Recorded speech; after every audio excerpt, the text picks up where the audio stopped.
that, here we go. Welcome, everyone.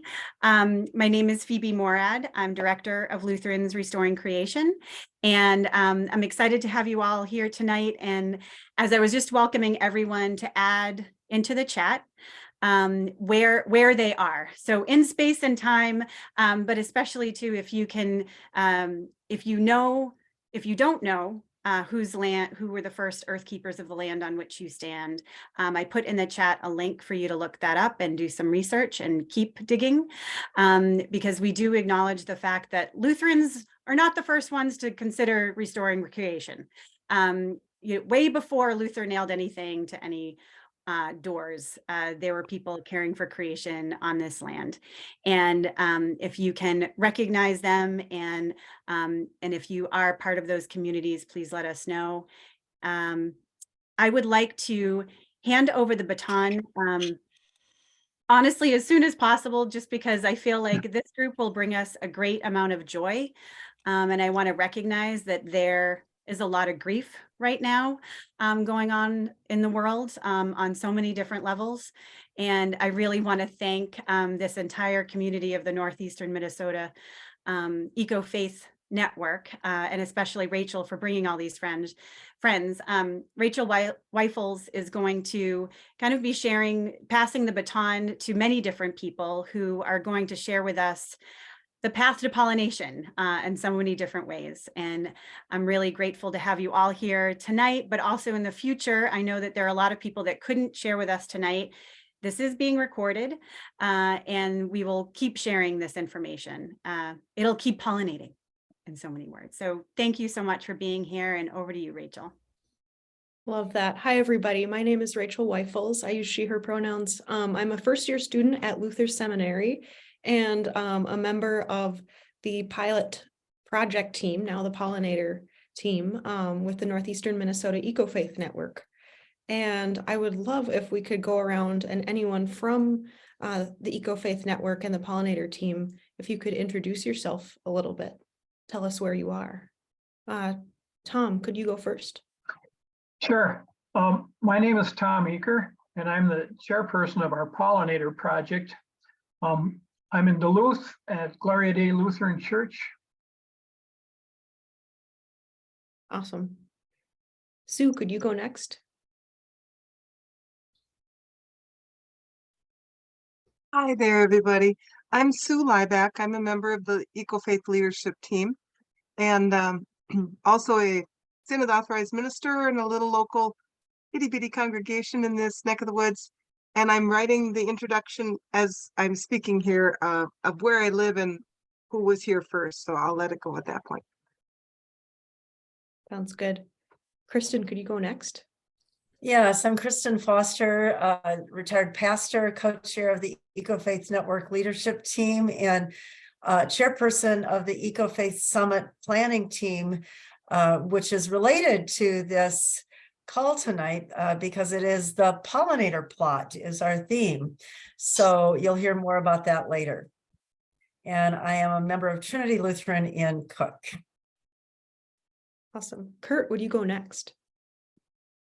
Good evening. I'm Kurt Hoffman in Outing, a population about 600. We have 125 members in the church. My family's not a charter member, but we joined in 1959. I'm on the wall, being confirmed there, being married there, and now helping with worship and music and the Creation Care Committee, which is going like a snowball, ever faster, ever bigger. And that's where we are. Thank you. Bruce. Hi, I'm Bruce Garbish. I'm a member of Trinity Lutheran from Cook, Minnesota. It's a little community of about 580 folks. I'm on the Pollinator Project Committee and I'm a member of the Eco-Faith leadership team as well. Thanks, Bruce. And finally, Doug, you're not part of our pollinator team, but you do a lot for the Eco-Faith Network. Could you share a little bit about that with us? Yes, I'm part of the Eco-Faith leadership team and also the development work group of that team, living on Lake Mille Lacs and in central Minnesota, and I hang out with Sue most of the time. Yes. So the focus of our call tonight is pollinators specifically, and I want to tell you a little bit about how we got to thinking about pollinators and this pollinator pilot project in our synod. We were talking last year about pollinator gardens, and we have really particular interests and gifts in this group, specifically related to pollinator species. So I'm thinking about Tom Eaker, who really knows pretty much everything, I would say everything about monarch butterflies and species and monarch way stations and how that care of creation is being pollinated in Duluth. And we have Laura Radicke, who is at Lutheran Church of the Cross in Nisswa and is really spearheading efforts there. And as we thought about what gifts are present in our community, that really stood out. Another question that we really thought about is what is something that can be accessible to congregations? What is something that can be an entry point that's hopeful, that can engage youth programs in programming and in congregational life, and is economically accessible? Many of our congregations, do kind of further steps when we think about things like solar panels, and that's wonderful, but we also know that many congregations aren't in a financial position to do so. And so in thinking about a movement of building hope and building power, we thought about what could be a way to draw people together.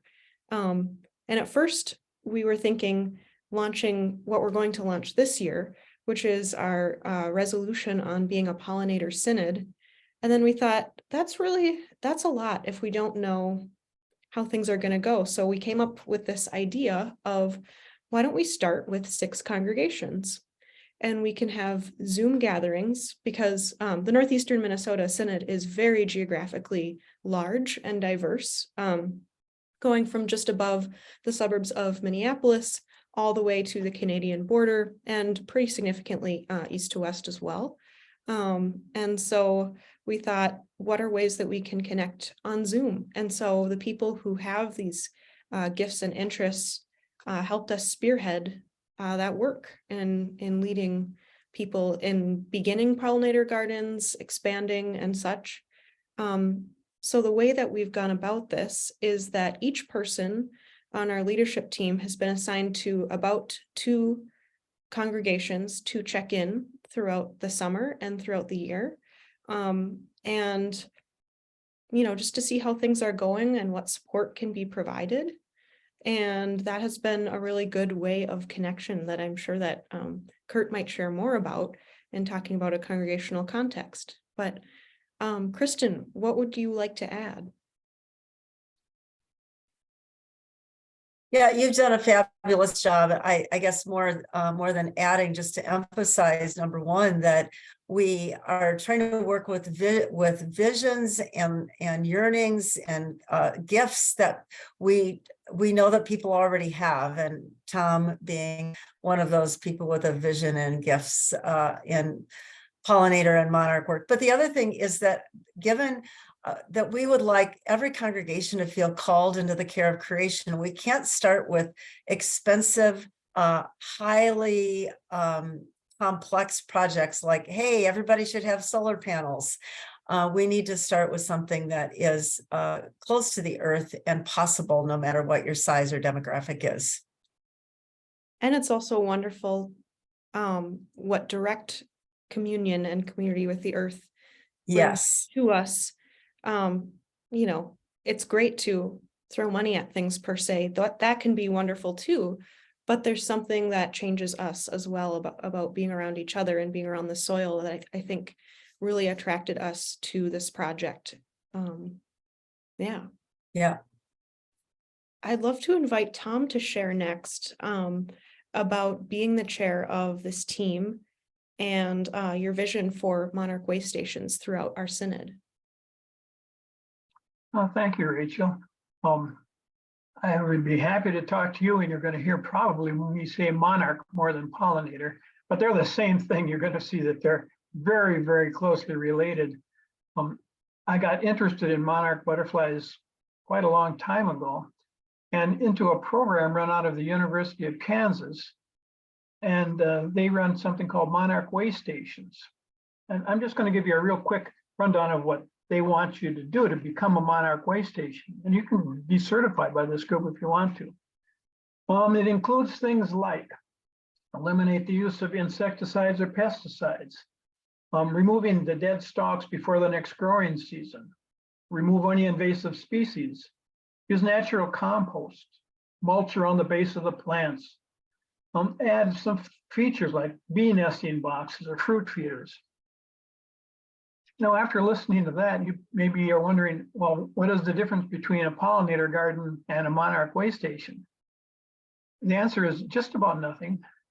If you have a pollinator garden, you can very, very easily be a Monarch Way Station simply by adding milkweed. Milkweed is a native plant. It is not, so many people consider it a weed. It's much, much more than a weed. It's the host plant for the monarch butterfly, which means that is the only place a monarch will lay eggs. And it's the only place that those eggs that hatch into the caterpillars, it's the only thing that the caterpillars will eat. So I would be trying to do as much as I could to help the monarchs. And probably the very biggest thing that is a problem for them is habitat. We just need more habitat. And we're not going back to the days of the huge mammoth open prairies.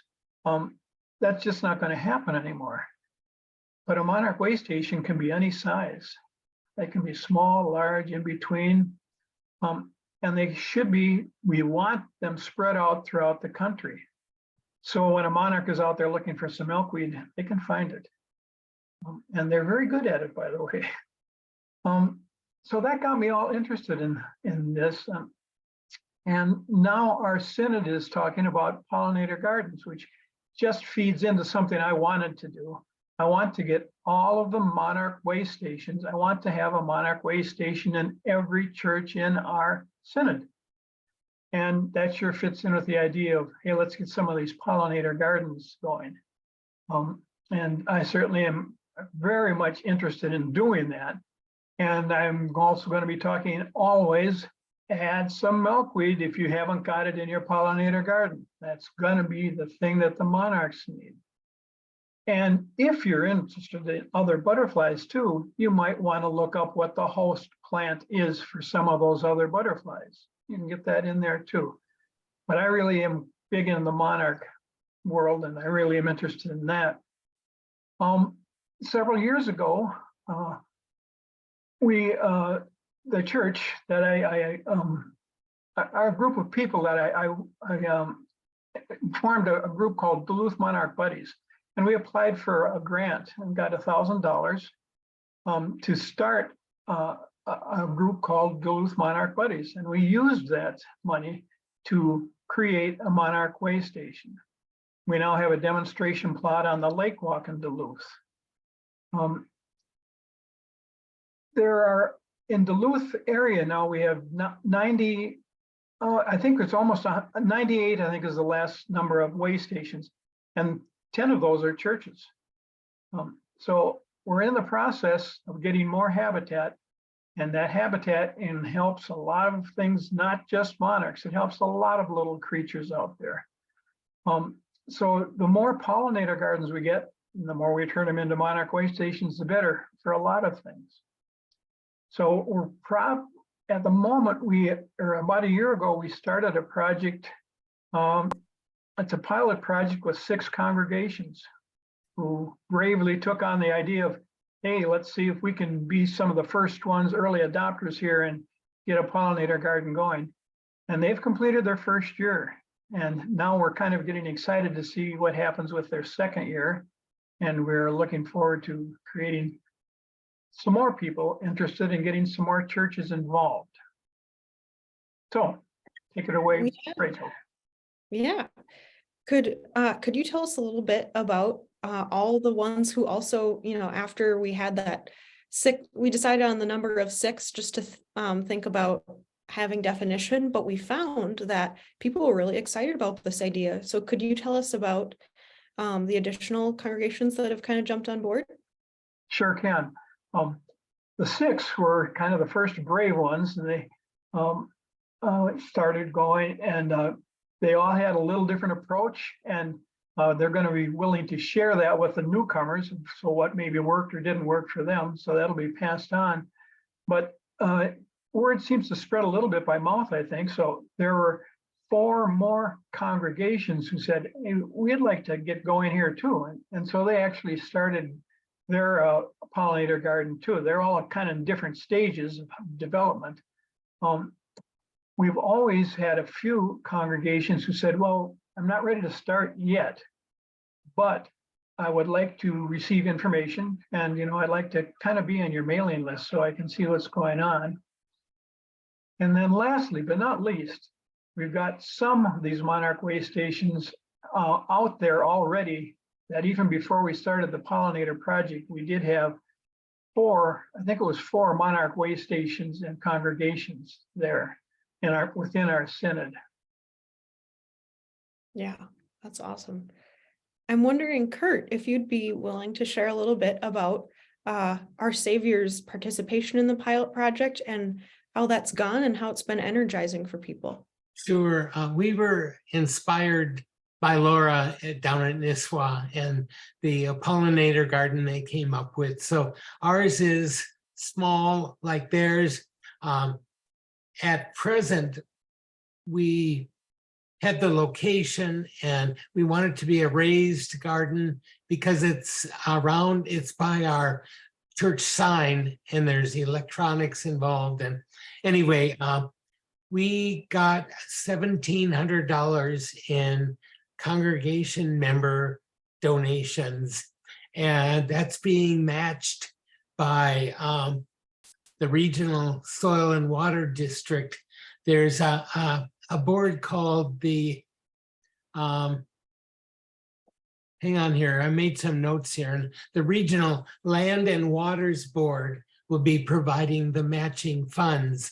And we, from the Soil and Water District for Cass and Crow Wing County, we've received recommendations on what would be the most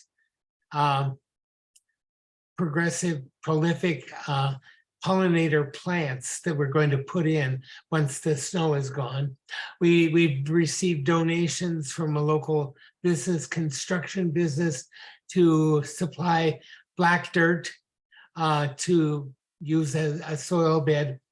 And in addition to this little pollinator garden, we've gone to till, and we're going to get more black dirt from the construction company to build a garden, a field of native and hopefully indigenous plants. That will be coming as well. It's a good sized plot. It's under about 20 feet of snow because that's where they put the parking lot clearings right now.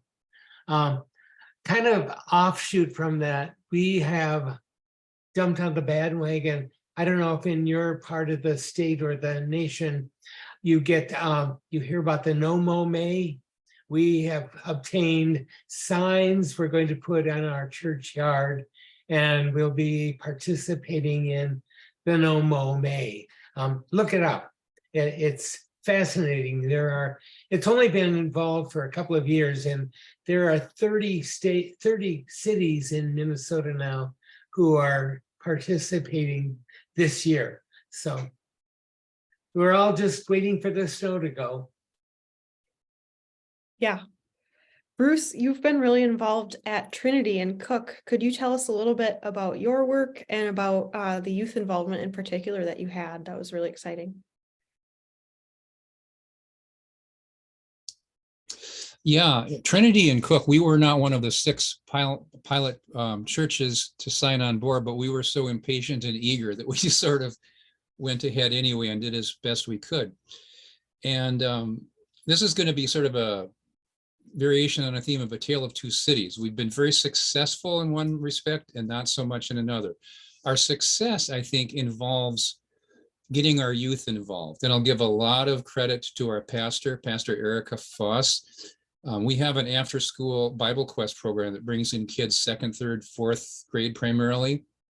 And I was able to give them a presentation on the crisis that confronts our monarch population and the whole idea of establishing monarch way stations and, more broadly speaking, pollinator gardens for other pollinators. And they were incredibly excited and enthusiastic. And it was just heartwarming to see that next generation willingly take on what we hope will save our planet. Lutherans Restoring Creation, I'm reflecting that it's sometimes not easy to be a Lutheran. And boy, restoring creation, that is really difficult. Even for 300 square feet to restore it meaningfully is an incredible challenge. It's very humbling. And I'll share with you the frustrations we had, just so you have a realistic notion of what it sometimes involves. As you consider putting in gardens, those of you who haven't done it yet, site preparation is absolutely essential. How do you take a spot that used to be who knows what, maybe an old alley or a dump, or it's invaded with Canada thistle? You've got to somehow prepare that site so that native pollinator plants have a chance to establish a foothold. We tried a method highly recommended by the Xerces Society, which is an excellent resource, by the way, called solarization. We laid down white plastic, hoping to smother the weeds in year 1 so that we could plant our native flowers in year 2. What happened, though, we didn't anticipate some problems. To my surprise, deer started walking through the plot, even though we're within the city limits of our little village. And every time a deer steps on plastic, it puts a little hole in there. That means that the plastic can no longer trap the heat successfully, and it really greatly degrades the effectiveness of the attempt. We also had leftover plastic that we got from a greenhouse, which is a very economical way to go, but we had to tape the seams. The tape we used, which was a Gorilla tape, I thought really good quality tape, didn't hold through the entire summer, and sometimes those seams would fall apart. Bottom line is, we weren't able to kill all the weeds, and almost certainly, if we didn't kill the weeds, we would not have killed the bed of seeds that lies in the first few inches of soil. But with our kids spurring us from behind, we're undaunted. We're going to go ahead this year and give up on that solarization project. Instead, we're going to excavate all that old dirt, much of which is already infested with Canada thistle and other invasives, haul in new fresh dirt, turn it into a raised bed, and get our kids out there planting our wildflowers with us later this summer. That's great. Thank you, Bruce. Yeah.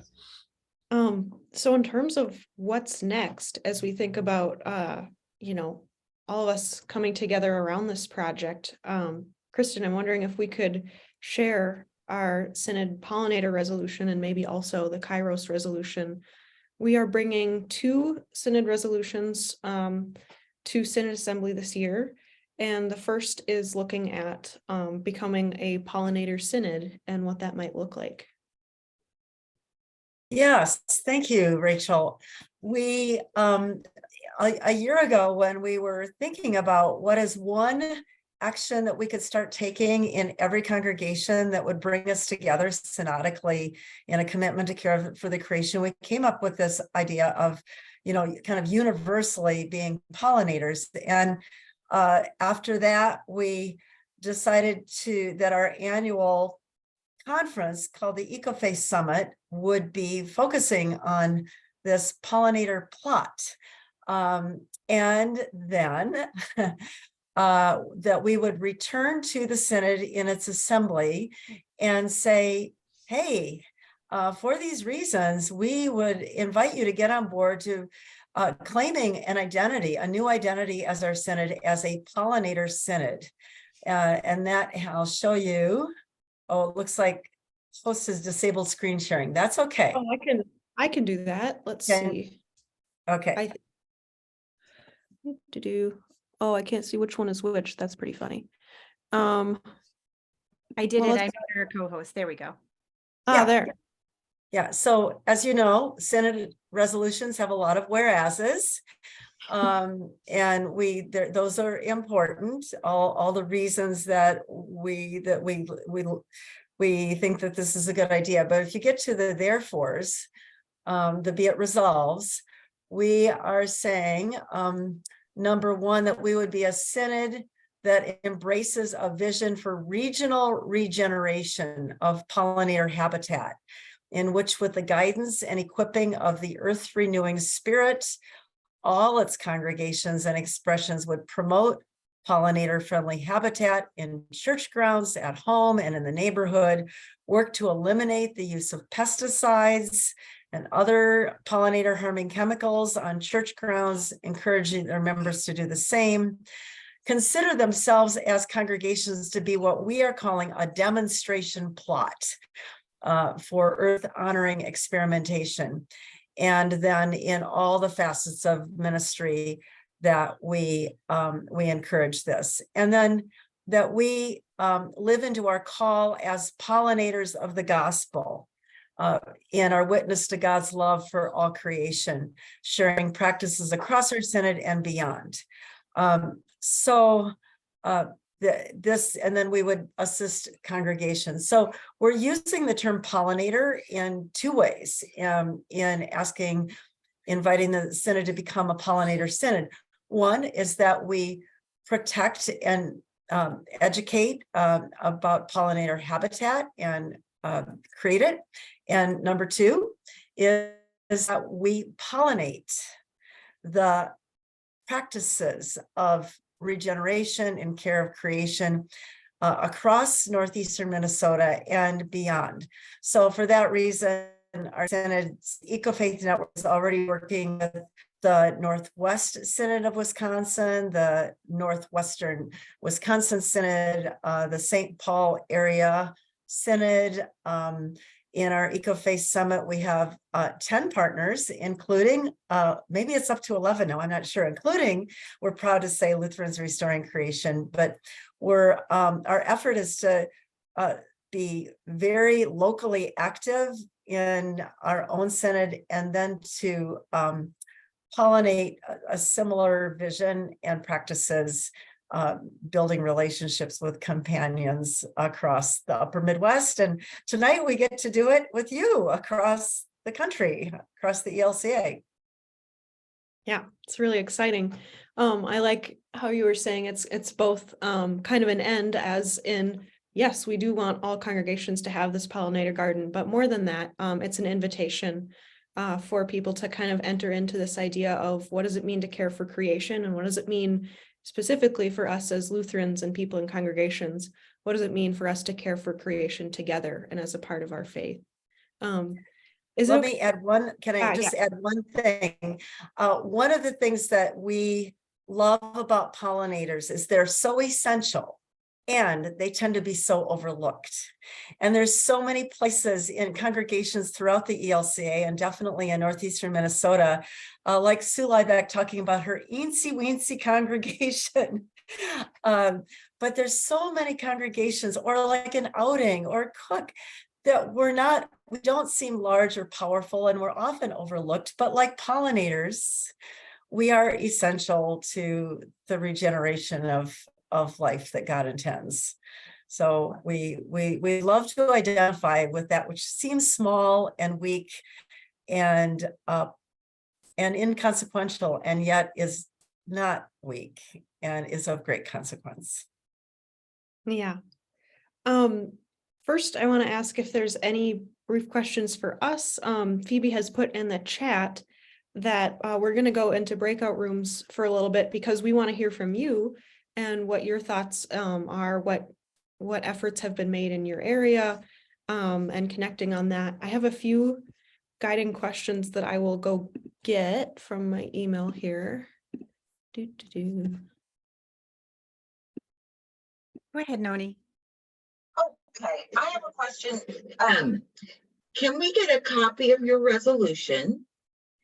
And also, can we get on your mailing list? I mean, this is something I'd like to bring this up to our mission table just to see what kind of interest. I think one of the things that really appeals to me, not only about the pollinators, but it's a very specific thing that a congregation can do that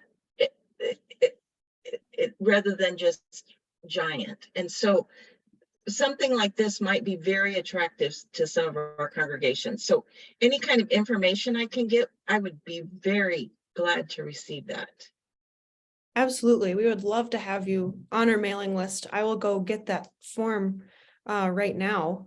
Okay. Kristen, I will leave it up to you in terms of resolutions for you to Or comment if you on. can send it to Phoebe, she can include it in the, I'll make sure it's in the Yeah. post, the follow-up. yeah, post. yeah, Yeah, that'd be excellent. great.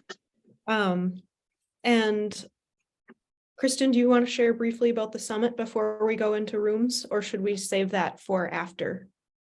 Yeah, why don't we save that for after? Thank you. Right. Sounds good. And I've posted a few guiding questions in the chat here. You can branch off of those, talk about, what generates energy, but just a few ideas to get started. Thank you for doing that. And in case we lose this side of the chat, I'll send you these messages to all in the rooms. I'm going to pause recording now. You won't feel like That's good with me. I think I would love to hear what people had to say and share, but just to make sure that we have time to talk a little bit about the Eco Faith Summit before the end of our time together. I think Kristen and I will do that now. The Eco Faith Summit is something that the Northeastern Minnesota Synod has been doing for a long time. This is our 8th annual Eco Faith Summit. And, we had a brief pause on in-person summits because of COVID, like we all did with so many things. But this year, the gifts and challenges of that have allowed us to offer both an in-person option in Duluth and an online version. So we invite you across the country to be a part of that time together. One thing that's exciting is we'll have both kind of just the streaming of the morning, which is pretty standard for events that are both in person and online. But in the afternoon, we're going to have unique sessions to the online component with a professor here at Luther Seminary, Mary Hess, who's just wonderful. And I think another online session that is skipping my mind at the moment, but I'm going to share the graphic, and then Kristen, anything you want to share would be wonderful. All right, there we have it. Yes, so as you can see, our title is the Pollinator Plot, Cross-Pollination at a Time of Ecological Crisis. We thought a lot about identifying this theme in the way that we did. If the word plot means mystery and suspense and adventure and excitement to you, then you are right, because we are part of a plot, that kind of a plot. We're participants, we're in a plot. And if you think of plot as a plot of land, you're also right, because pollinators need our plots of land.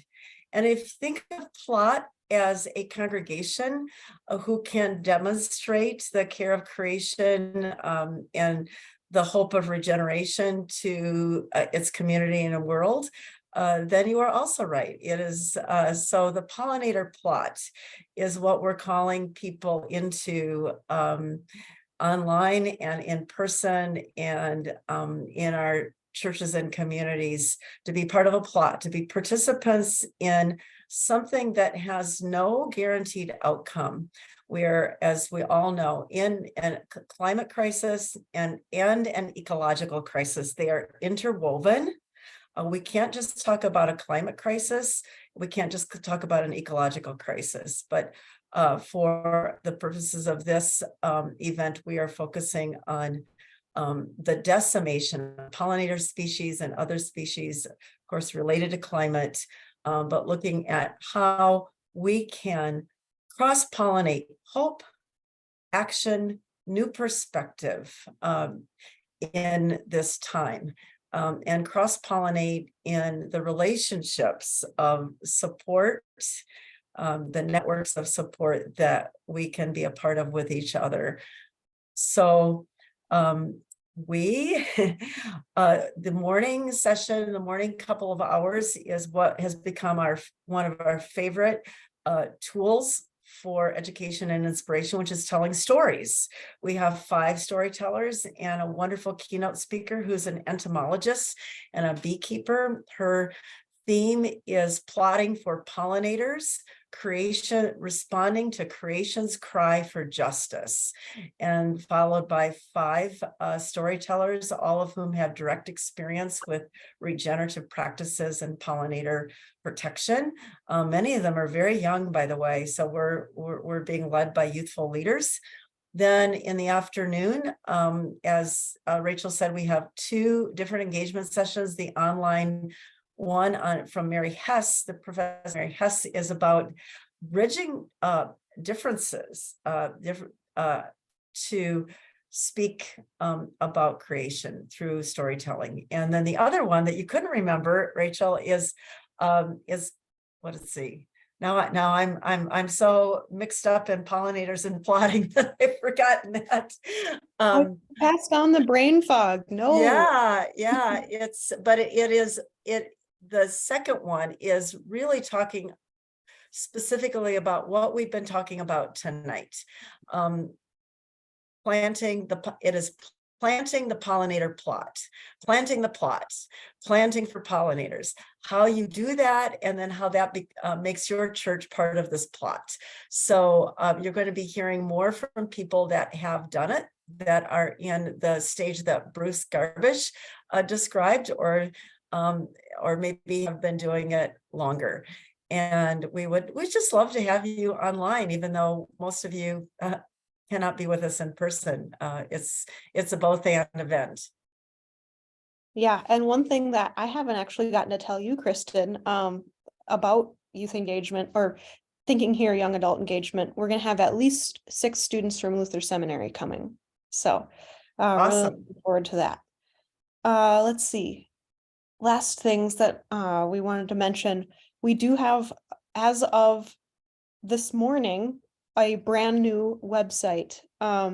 So if you want to get in contact with us, I will put that link as well. That's the last thing I wanted to mention. But anything that people want to share from groups that was meaningful, exciting, thinking about other ways that people can be involved in these, projects together centered around care of creation. Any thoughts? I just really quickly, not even having been in your group, as you think of how to answer that question, everyone, your last question about the urgency, I'm sitting here thinking there are many of us recently working on how do we best measure the amount of carbon that we put in, and how do we need to get past, I know that we need to pray about stuff, but we need to do this right away because the building's on fire type of feeling. There is a sense of urgency. And everything that you're lifting up about building relationships and building stories is exactly speaking to that sense of urgency. I just there is no way to quantify that, but we can't just work on the numbers, and we can't just work on the votes unless we also work on the relationships. And you're talking about right relationship with land, but also with each other. Yes. I know that there are people that are worried about, what if this overtakes our hunger ministry or other ministries in the church? It won't. It just lifts everybody up. So I hope that can be seen and communicated well. I think that sometimes the hardest part of starting any of these is to say it's not going to take away from anything else your church is doing. So thank you for lifting up the stories. Yeah, and that's very eloquent, Phoebe, that, for the urgency can make us go into panic mode, and then our higher brain function stops working. So we literally don't think as clearly and as wisely when we're in panic. That's not to say that we're not in a Kairos moment. That is a decisive moment that we cannot ignore, and that it is because we're in Kairos moment that we want to do what you're describing, Phoebe. It's also in some circles called cultural organizing. There's a lot of different forms of community organizing. But cultural organizing is creating a deep culture of relationships, reciprocity, mutuality, awareness of our place in the creation. And as that culture is created, we believe that a lot will happen from that. And the Pollinator Project is a part of that. It's Amen. really well said. Yeah. Any other ideas on, this walk with both hope and urgency? Noni, I see you're unmuted. Yeah, we in Central States, along with Lisa down in Texas and others, we're working on forming a cohort for congregations to work together to measure the reductions in their carbon emissions by using the Interfaith Power and Light Cool Congregations program. So we're going to meet together monthly by Zoom, because we're spread out all over the place, and then hear from different experts who have, like Jim Martin Schramm, who's in Decorah, Iowa. Lisa has a lot of background, and to help educate people along the way, and to accompany one another as we try to really share what we're doing and how effective and what kind of impact it has. So everybody's welcome to join. It's we're kind of making it up as we go along, but anybody can be a part of that if they'd like. We need to get everybody involved in moving forward with these issues. And I read where we need about $5 trillion per year of investment globally. And so that's about $800 per person in terms of moving forward with adding wind and solar energy to generate electricity, and electrification of transportation and electrification of buildings. And so there's a lot to do, and it's good to get as many people involved as possible. Amen. I love how you did that math, Larry. Thank you. You're welcome. And any pledges from the people here tonight before we have a closing prayer? Anybody want to put out there what they're going to try to do? Any idea that you want to try to do and you can say to this group? Well, I'm working to educate everybody, and so that's one of the things that's important, is for people to understand some of these issues. Thank you. We'll hold you to that, but we know you do it every day. Anybody else want to say a pledge? We already, Central States is overreaching here, you guys. Other synods, anything else just in your church? Are you gonna share some milkweed? Sharing some milkweed, anyone? Eleanor, go ahead. Well, I did start a pollinator garden last year, and hopefully I was peeking at it this year. It looks like it didn't die over the winter, so I think we're doing pretty well. The plants are very, very hardy, and I planted multiple varieties. I got a very small grant, the $250 grant from Thrivent, and some volunteer plants from my own yard, and just sort of put together 2 beds that are about 4 by 10. And I was telling my group, I spent a big amount of the money on a fountain, because the fountain actually is some rocks that were all donated. Several of them are very large, well, not very large, but pretty large. And it's a solar fountain, so it only runs during the day when it's sunny, but it will have moss growing on one of the rocks, and the butterflies and bees will then get their water from the moss on the rocks.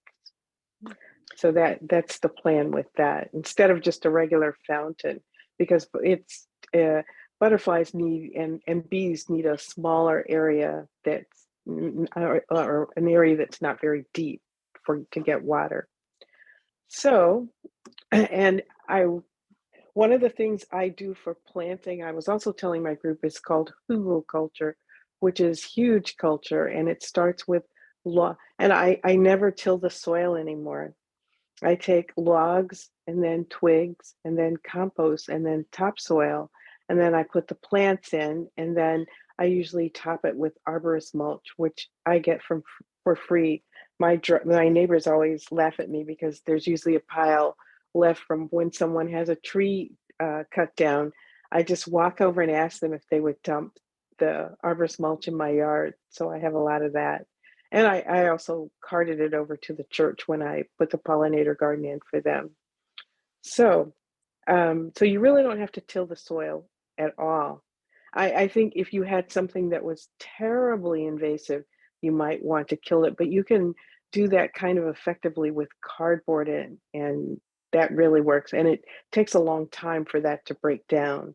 So just save up all your cardboard, put that down, and hold it down with rocks, and then come back the next season.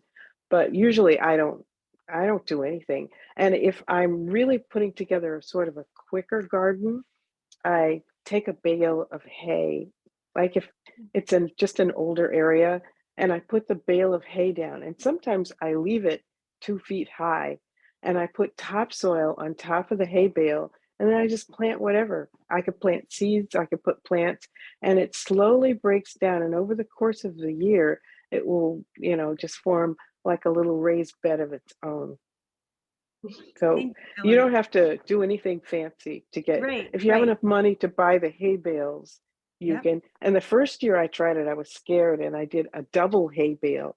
So it was, like a wheelchair garden. You could sit in a chair and garden. It was so tall, but it eventually just broke down to a regular raised bed, Well, but I love no how, tilling whatsoever. yeah, you're giving us how many easy examples there are of what stuff you don't even need to do. The less you do, the better. And I love that you've given us an image too to close with, I'm picturing the mossy green with the butterflies landing on it. So thank you for that gift of your image, of your pledge as to what, and we'll share pictures hopefully a year from now as to what everyone has created and pledged to do. Thank you for all of the gifts that the group that shared tonight, but I hope also in your breakout groups, you were able to share a lot of generative ideas and pledges with one another. And if you continue to have more ideas, email me and I'll see if we can get, for one thing, you need to get to the summit, but if you can't, don't worry, we will have as much information as possible that comes out of that. But I would like to be able to be respectful of everyone's time and be able to close now. And thankfully, Carmen has offered to close us with prayer tonight. So thank you so much, Carmen. Thank you. Let us pray. Dear Creator God, thank you for this evening. Thank you for the coming night and the coming time of rest.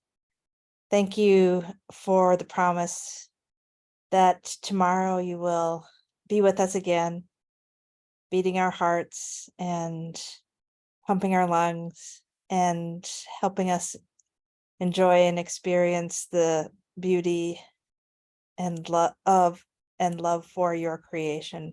Thank you for all of these pollinators who have pollinated our minds with wonderful ideas and connected us in the ways of migration patterns of these beautiful butterflies. May these ideas and dreams infect our dreams tonight and wake us up with renewed passion to care for your earth and to deepen relationships with each other and with all of the people who care for the land on which we live. In Jesus' name we pray. Amen. Thank you. Infect our brains. I love that. Amen. Good night, everyone. Thank you so much. Thank you, wonderful pollination team. Bye-bye. Good night, everyone.